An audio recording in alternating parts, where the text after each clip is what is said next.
আসসালামু আলাইকুম। আশা করি সকলে অনেক ভালো আছেন। তো সামনে নির্বাচন আসতেছে, আমরা সবাই যার যার পছন্দের প্রার্থীকে ভোট দেব।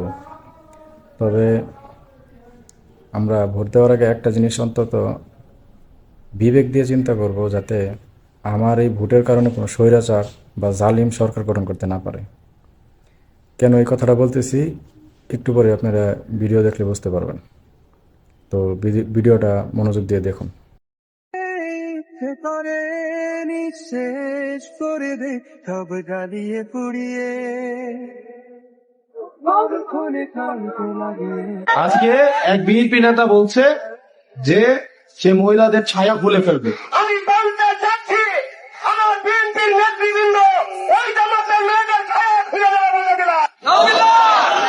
অথচ ওই বিএনপি নেতা ভুলে গেছে গত 1.5 বছর আগেও মির্জা আব্বাস বোরখা পরে কোর্টে গিয়ে হাজিরা দিত। 1.5 বছর যায় নাই, কত দম্ভ দুনিয়ার এই মাটিতে দাঁড়ায় যে উনি মহিলাদের ছায়া টেনে খুলে ফেলবে। যারা এতদিন বাকশক্তিহীন ছিল তাদেরকে বাকশক্তি দিয়েছে।